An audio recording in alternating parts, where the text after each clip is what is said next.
Good morning students. Class 4 subject social studies chapter 6 Indian climate, यानी कि भारत का जो क्लाइमेट है, जो भारत की ऋतुएं हैं उसके बारे में आज हम पढ़ेंगे। स्टूडेंट्स, आप जानते ही होंगे भारत में कितने प्रकार की ऋतुएं आती हैं। Winter, summer and autumn, spring, 4 ऋतुएं भारत के अंतर्गत आती हैं। ये किस कारण से चेंज होती हैं और कैसे आती है, इसके बारे में अब हम पढ़ेंगे। Weather, season and climate. सब फर्स्ट ऑफ ऑल हम पढ़ेंगे वेदर, सीजन और क्लाइमेट में अंतर क्या है। Weather is the condition of the atmosphere a particular area for a short period और टाइम, यानी कि वेदर उस स्थिति को कहते हैं जिसमें जो एटमॉस्फेयर है, हमारा जो वातावरण है, कुछ समय के बाद चेंज हो जाता है, बदल जाता है थोड़े समय के लिए। Weather station located in important cities. Code elements like temperature, air pressure, and direction and speed of winds, humidity. ये इसी के ऊपर डिपेंड करता है इसका चेंज होना, यानी कि वायुदाब और वहाँ का ताप क्या है। ये क्या कहलाता है? वेदर कहलाता है।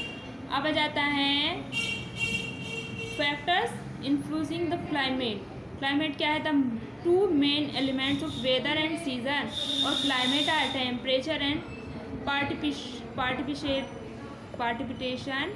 There are certain factors that affect the climate, यानी कि क्लाइमेट को जो इफेक्ट डालती है वो है, यानी कि शॉर्ट टाइम के लिए जो बदलता है वो मान लीजिए वो कहलाता है वेदर। और जब वो थोड़े लंबे समय के लिए चेंज होता है, बदलता है और रहता है, उसी के लिए वो सीज़न कहलाता है। और क्लाइमेट कहलाता है वो पूर्ण समय को एक ही जगह, इन दोनों को श्रेणी में रखते हुए इसे हम क्लाइमेट बोलेंगे। अब आ जाता है डिस्टेंस फ्रॉम द इक्वेटर, यानी कि भूमध्य रेखा से की दूरी।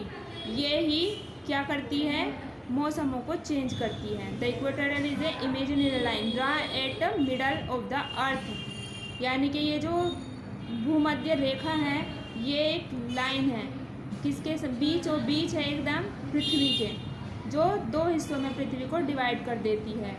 एक तो northern hemisphere and southern hemisphere. The place near the equator are hotter than the place which, यानी कि जो भूमध्य रेखा के जितने समीप होंगे वो उस समय क्या होगा? बहुत ही गर्म क्षेत्र होंगे। जितना भूमध्य रेखा से वो दूर हो जाएंगे वो उतने ही ठंडे क्षेत्र कहलाएंगे। ये वो भूमध्य रेखा है स्टूडेंट्स, बीचों बीच होती है ये। जो क्षेत्र जितना इसके करीब होगा उतना ही गर्म होगा, जो जितना दूर होगा वो उतना ही ठंडा हो जाएगा। अब जाता है इसके मुख्य कारण क्या हैं।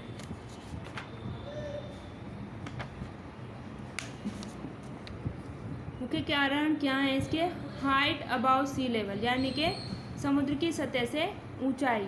जो जितनी, ये देखिए, the place in high mountains are cooler, यानी कि आपने देखा होगा जो समुद्र की सतह से जितनी ऊंचाई की जगह होगी, जैसे कि जो जितना इसका लेवल ऊंचा होगा वो जगह उतनी ही ठंडी होगी। जितना वो मैदानी क्षेत्रों में नीचे पहुंचता जाएगा वहाँ पर उतनी ही गर्मी होगी।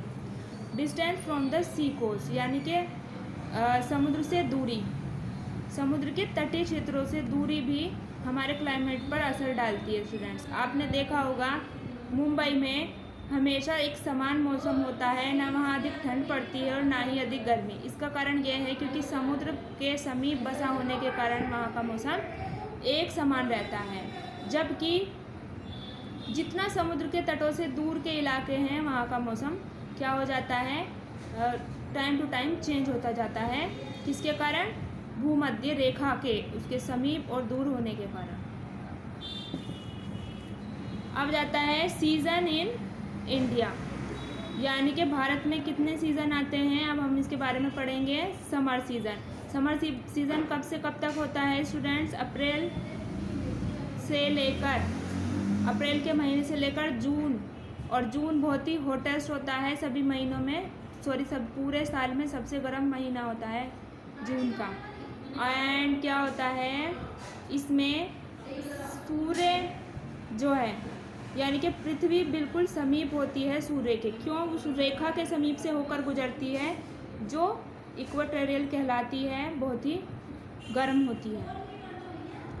अब आ जाता है ये मौसम आप जानते ही होंगे, लेकिन हिली स्टेशंस वगैरह पर ये इतना असरकारक नहीं होता है क्योंकि उसका लेवल समुद्र की तटीय से काफ़ी ऊंचा होता है। अब जाता है, इसके बाद आता है rainy season. Rainy season comes after summer. ये समर के तुरंत बाद का मौसम होता है स्टूडेंट्स। इसे मानसून भी कहते हैं। ये मानसून वाइंड्स क्या होती हैं स्टूडेंट? ये वो हवाएं होती हैं जो चेंज हो जाती हैं सीजनली, सर्कुलर टाइम में चेंज होती हैं ये, और अरब सागर से होती हुई बंगाल की खाड़ी में पहुंचती हैं और एक भारी मात्रा में वर्षा करती हैं हमारे देश में। और अधिकतर खेती हमारी इसी मानसून वर्षा पर निर्भर होती है। Kerala this season begin in the month of July and August. लेकिन केरला में ये जो मौसम होता है कब पहुंचता है? जुलाई और अगस्त में। अब आ जाता है, ये साइक्लोन्स भी इस मौसम में बहुत अधिक आते हैं स्टूडेंट्स। आप देखेंगे ये इंडिया का नक्शा है। बे ऑफ बंगाल यहाँ स्थित है, यानी बंगाल की खाड़ी भारत के इस तरफ स्थित है। अरेबियन सी इस तरफ स्थित है। अब लक्षद्वीप और इंडिया, इसको आप ध्यान से देखेंगे और इसकी ऋतुओं को समझेंगे और उसको फिल करेंगे। अब जाता है विंटर सीज़न। विंटर सीज़न कब से कब तक होता है? इंडिया में ये आता है लास्ट मिड में, नवंबर के बीच से शुरू होकर फरवरी, दिसंबर एंड जनवरी में पहुंचता है। जनवरी जो है बहुत ही ठंडा मंथ होता है ईयर का। और इसके अंतर्गत अब कुछ सीजन मौसम ऐसे भी आते हैं जैसे कि ऑटम। ऑटम कब आता है? विंटर के अंत में ऑटम आता है। और इसमें क्या होते हैं? पेड़ पौधे जो हैं इंडिया के, वो अपनी पत्तियों को शेड कर देते हैं, उनको गिरा देते हैं और उसमें नई कोम्पल। अभी इस मौसम में ऐसा ही होता है क्योंकि winter is usually cold and dry. क्योंकि विंटर जो होता है कूल और ठंडा होता है, यानी कि ड्राई और ठंडा होता है। ओके स्टूडेंट्स, और इसमें क्या होता है? अब आ जाता है स्प्रिंग आता है। There is gap of month, यानी कि इन महीनों के थोड़े से टाइम के लिए ही स्प्रिंग आता है। और इसमें क्या होता है? बहुत ही चारों ओर का वातावरण प्लेजेंट हो जाता है एकदम, और फ्लावर्स हर तरफ खिले होते हैं। तो ये मौसम थे इंडिया के students, and your chapter is clear. If you any question about this chapter you ask me, I can solve that. Thank you.